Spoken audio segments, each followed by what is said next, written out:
Good morning, friends.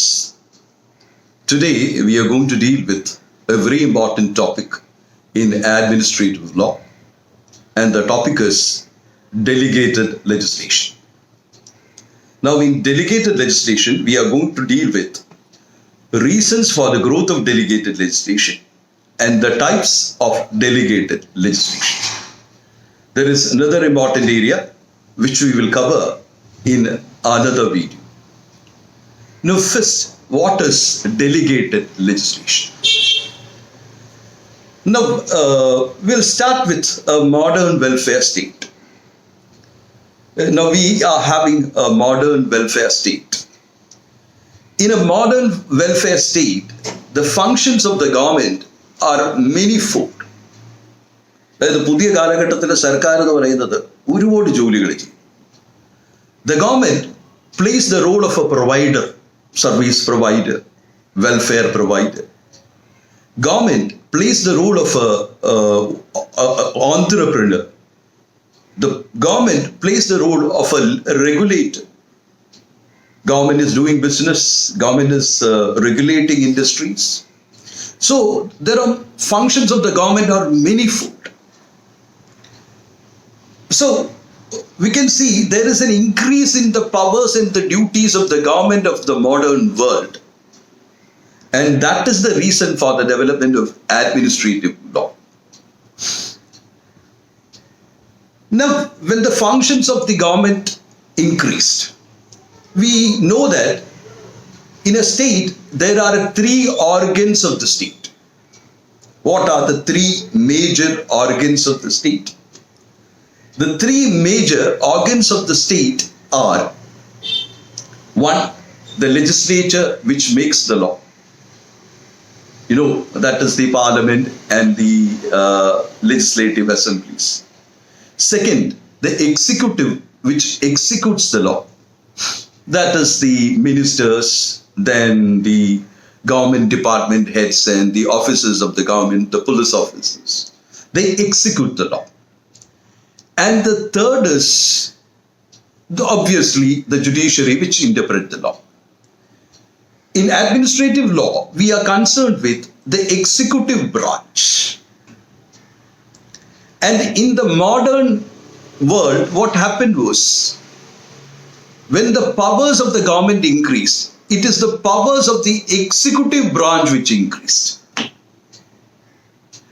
And അപ്പോൾ പുതിയ കാലഘട്ടത്തിൽ ഈ സർക്കാരിൻ്റെ അധികാരം വർദ്ധിച്ചപ്പോൾ ഇതിലെ എക്സിക്യൂട്ടീവ് ബ്രാഞ്ച് അല്ലെങ്കിൽ അഡ്മിനിസ്ട്രേറ്റീവ് അതോറിറ്റീസിൻ്റെ അധികാരമാണ് യഥാർത്ഥത്തിൽ വർദ്ധിച്ചത്.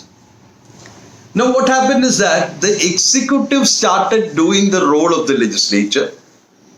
The executive started doing the role of the judiciary. The executive started lawmaking.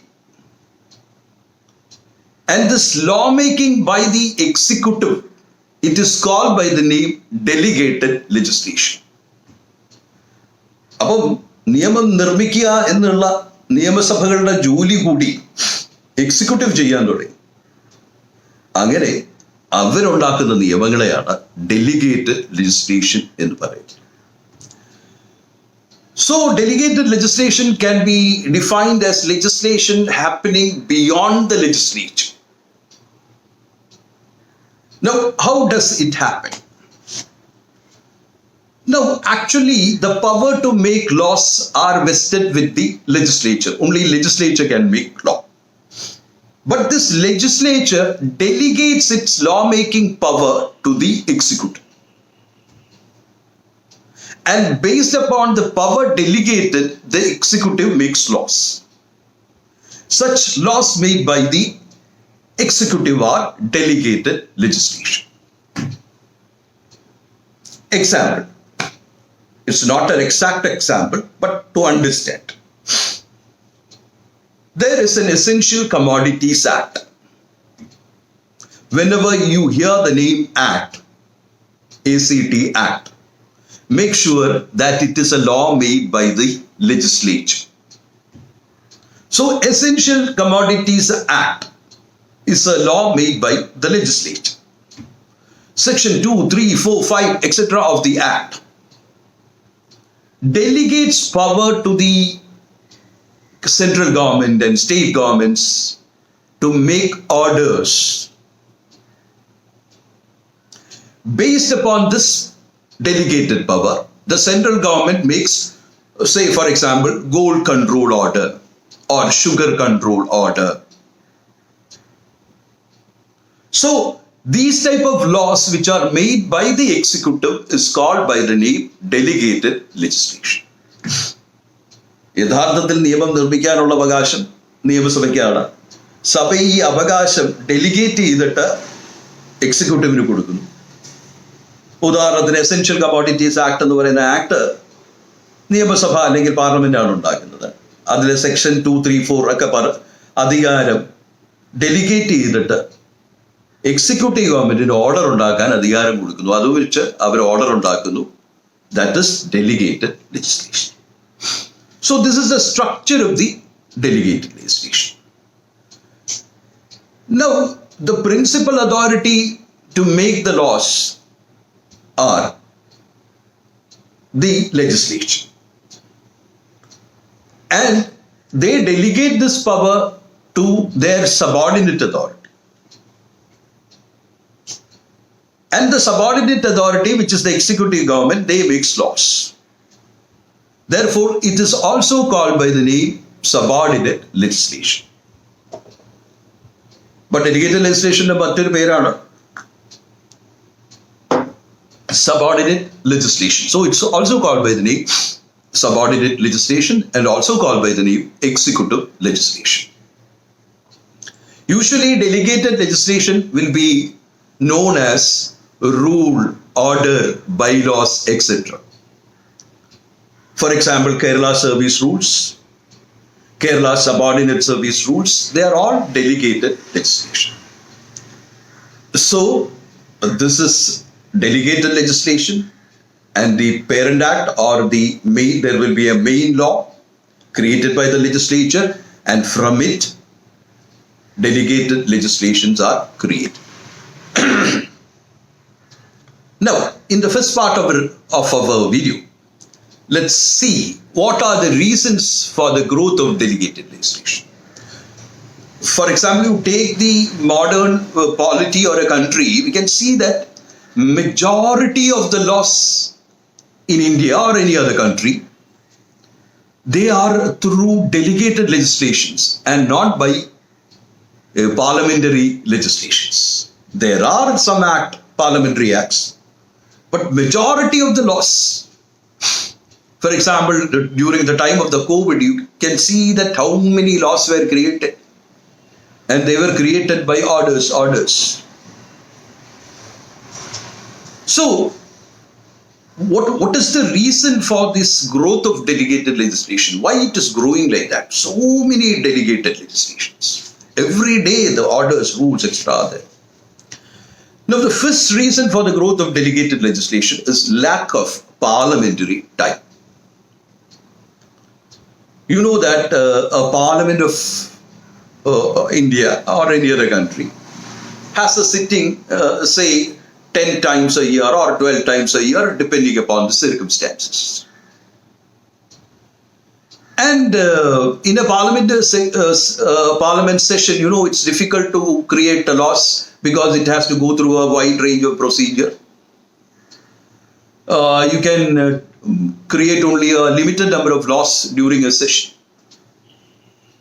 But our country requires so many laws. Even if the parliament sits for 24 hours a day for whole 365 days, they will not be able to make the necessary laws in this country. എന്തുകൊണ്ടാണ് ഈ delegated legislation ഇത്രയും വർദ്ധിക്കാൻ കാര്യം?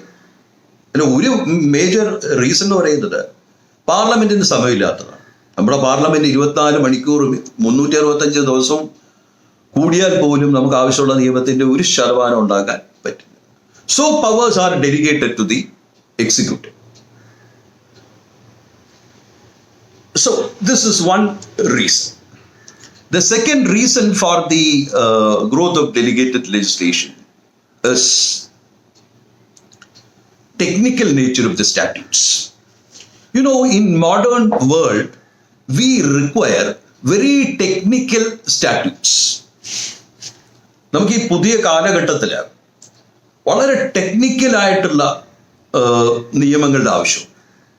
For example, laws involving, say, nuclear energy, genome experiment, or what do you call human genome experimentation, and all these things, or with regard to the pandemic or research on certain aspects.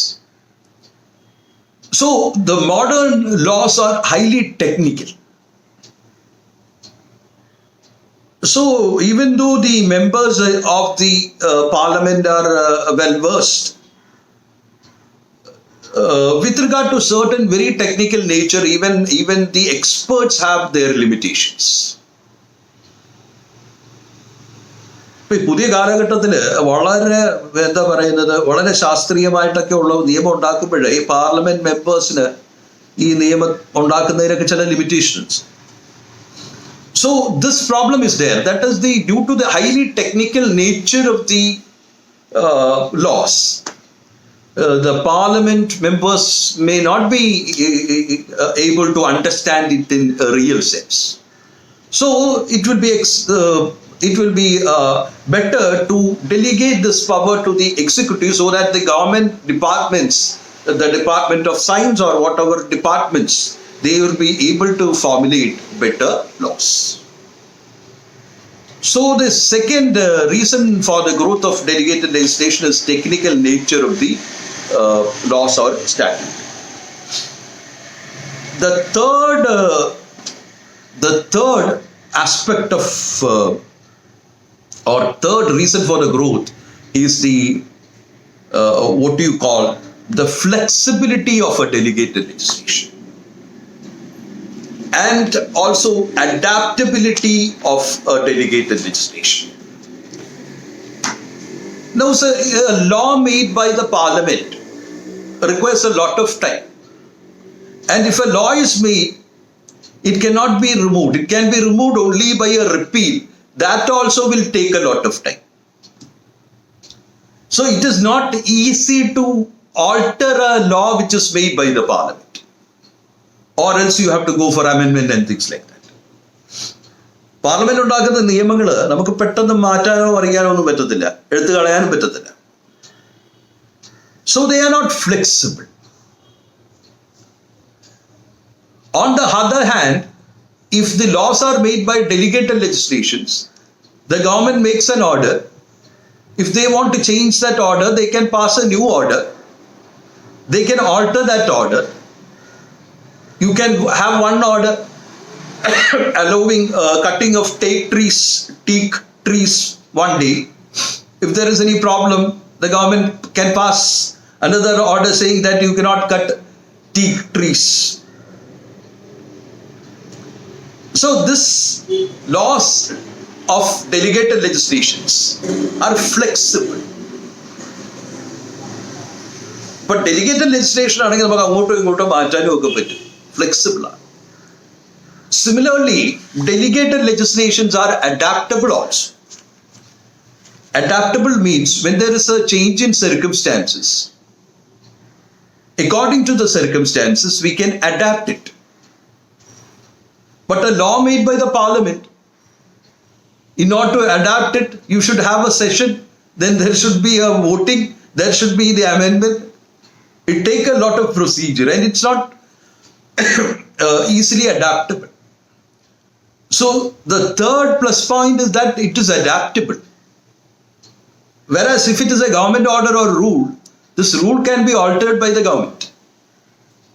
For example, you can see that during the time of the COVID, so many delegated legislations or government orders were made. They were made either under the Epidemics Act, which is a law made by the parliament, or under the Disaster Management Act, which is a law made by the parliament. But the acts were never amended,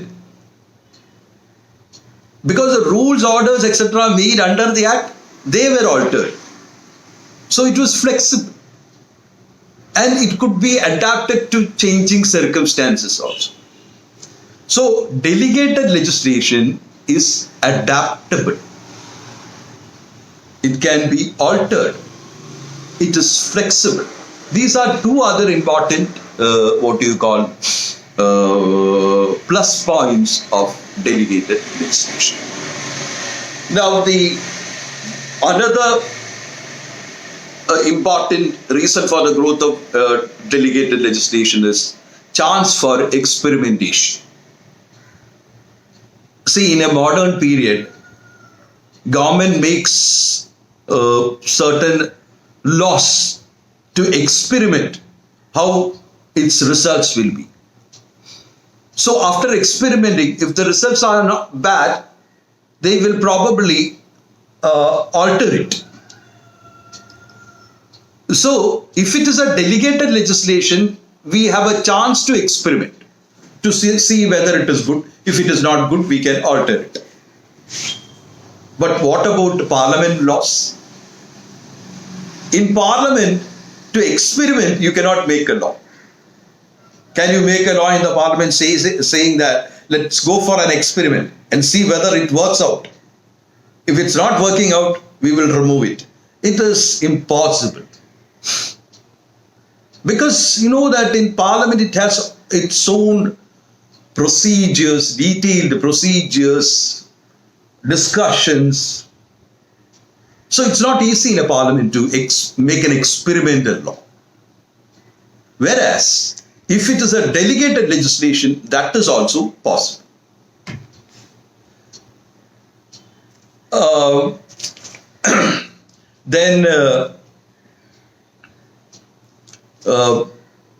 Delegated legislation also can enable the participation of the people. That is also there. So these are some of the reasons for the growth of delegated legislations. Now we come to the second part of the topic, that is different type of delegated legislations. So we have seen that how is laws made by what are delegated legislation and things. The laws are the technique is that there will always be a law which is made by the legislature. This law will be called by the name Parent Act. This law will be delegating power to the executive, and the executive will be making laws which are called delegated legislation, which usually will be known as rules, orders, bylaws, etc. This is the structure. Now, what are various types of delegated legislation? The first type of delegated legislation is power to bring an act into operation. The power to bring an act into operation. But delegated legislation പല ടൈപ്പുകളുണ്ട്. അതിലെ ആദ്യത്തെ ടൈപ്പാണ് power to bring an act into operation. What does it mean? In this type of delegated legislation, the legislature makes the law. So the lawmaking is done by the legislature. Then the power to determine the date on which this law will be made applicable in a state or the center, whatever it is, it is given to the executive government. അപ്പം നിയമസഭകൾ നിയമം ഉണ്ടാക്കുന്നു. അപ്പം അത് നിയമസഭ തന്നെ ഉണ്ടാക്കും. പക്ഷെ ഇത് എന്ന് മുതൽ പ്രാബല്യത്തിൽ വരും എന്ന് തീരുമാനിക്കാനുള്ള അധികാരം അത് എക്സിക്യൂട്ടീവ് ഗവൺമെന്റിന് കൊടുക്കും. So here the law is made by the legislature. The power that is delegated is the power to determine the date on which this law will be made applicable in a state. This will be done by something called an appointed day clause. Appointed day clause. I am just giving you an example. There is an act, let's say some act, and section 5 of the act says that the state government can by an order determine the date on which it will be applicable in the state of Kerala. Based upon this power, the Kerala state government makes an order saying that this law will be applicable from 2022 January 1st. Now, in this type of delegated legislation, what happens is that the legislature, legislature prescribes the gun and the target, but leave it to the executive to pull the trigger. അതായത് നിയമസഭകള് തോക്കും, ആരെ വെടിവെക്കണമെന്നുള്ളതും പറഞ്ഞിരിക്കും. എപ്പം കാഞ്ചി വലിക്കണം എന്ന് തീരുമാനിക്കാനുള്ള അധികാരം മാത്രം എക്സിക്യൂട്ടീവിന് കൊടുക്കും. So this is first type of delegated legislation, that is power to bring an act into operation. ഇപ്പൊ എന്ന് മുതൽ ഇത് പ്രാബല്യത്തിൽ വരണമെന്ന് തീരുമാനിക്കാനുള്ള അധികാരം. This is first type of delegated legislation. The second type of delegated legislation is power to include and exclude. Power to include and exclude means the legislature makes the law.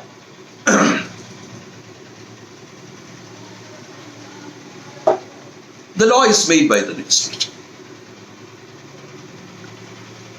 But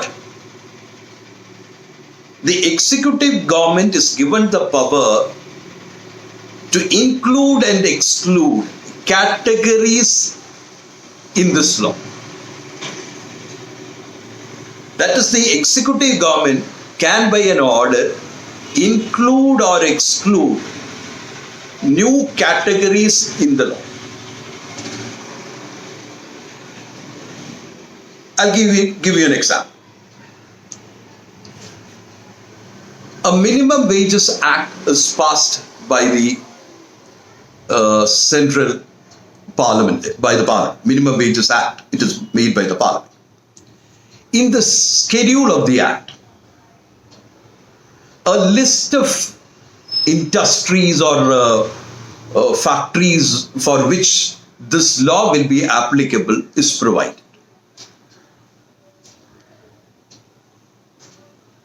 Some section of the law says that the state governments may, by orders, include or exclude categories in the list which is already provided in the schedule.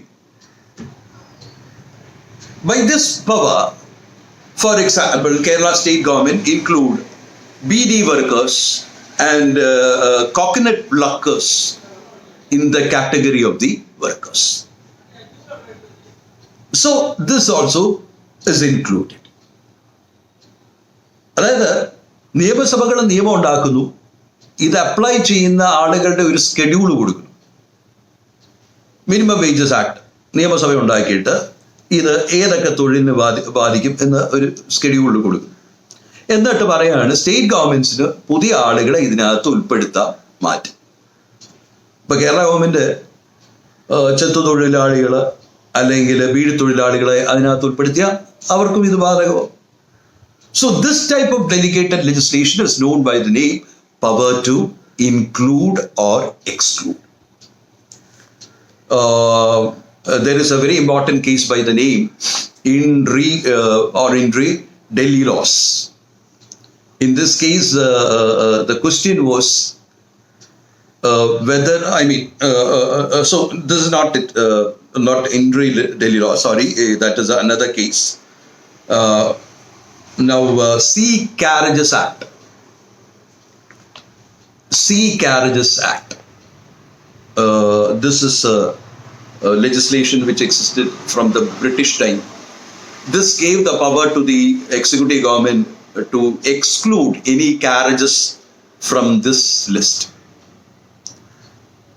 Similarly, there is another law called Indian Registrations Act. In that particular law, the central government is given the power to remove any region from the applicability of the legislation. So this is called the power to include or exclude. That is the second type of delegated legislation. Now the third type of delegated legislation is power to extend the application of an act. Power to extend the application of the act. Now here the legislature makes a law. The law will be applicable to, say, some district or some corporation. But some section 5 of the Act says that the state governments may extend the application of the Act to other cities. Example, in state of Kerala, a law is made. The law states that this law will be applicable to corporations of Trivandrum, Kochi and Kozhikode. This is in the Act or legislation. Section 5 of the Act says that the concerned state government, that is the Kerala state government, may extend the application of the Act to other cities of Kerala. Now, based upon this power, the Kerala government, the executive government, makes this law applicable to other cities like Quailon, Kottayam, Trichy. So this type of delegated legislation is called power to extend the application of an act. അതായത് ഒരു നിയമസഭ ഉണ്ടാക്കിയിട്ട് പറയാണ് ഈ നിയമം കോർപ്പറേഷനുകളായ കൊച്ചി, കോഴിക്കോട്, തിരുവനന്തപുരം ഇവിടെയൊക്കെ apply ചെയ്യും.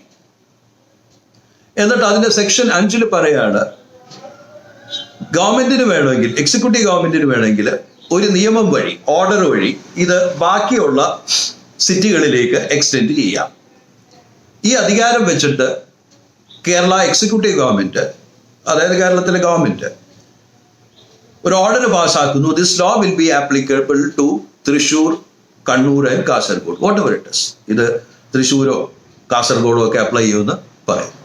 ഈ ടൈപ്പ് ഡെലിഗേറ്റഡ് ലെജിസ്ലേഷൻ ആണ് power to extend the application of an act. Power to extend the application of an act. അത് മറ്റൊരു delegated legislation. So an example for extending the application of the act is the important case of In-Re Delhi laws. Or In-Re Delhi laws. In In-Re Delhi laws, what happened was there was a law which provided for extending the Part A states law to Part C states. And that was the disputed contentious issue in that particular case. We are not going to deal with it. So this type of delegated legislation is called extending the application of an act. The next type of delegated legislation is very important. It is called power to modify a statute. Power to modify a statute.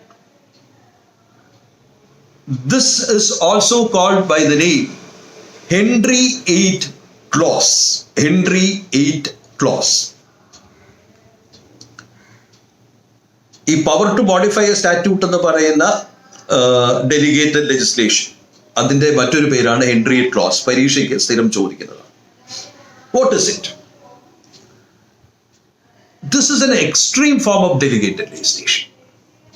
That is, in this type of delegated legislation, the legislature makes the law and delegates power to the executive to modify the statute. if it is necessary for the functioning of the statute. So the executive is given the power to modify a statute. So this is huge power, because when you confer power to a person, including the power to modify, it can be used in any ways, because the term modification is not very clear.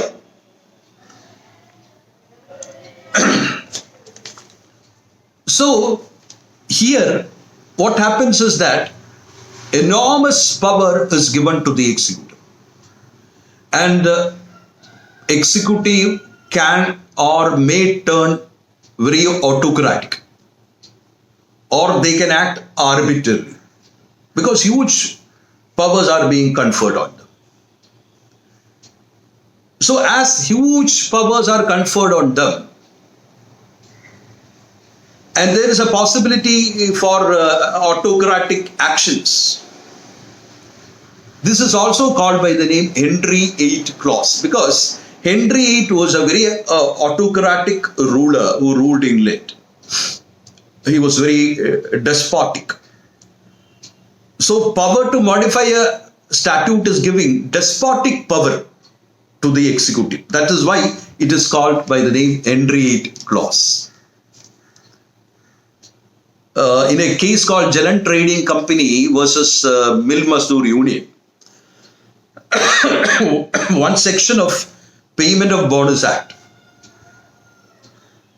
I think that is section 36 clause 6 or something like that, that was struck down by the court on the ground that it is conferring Henry VIII Clause type of power.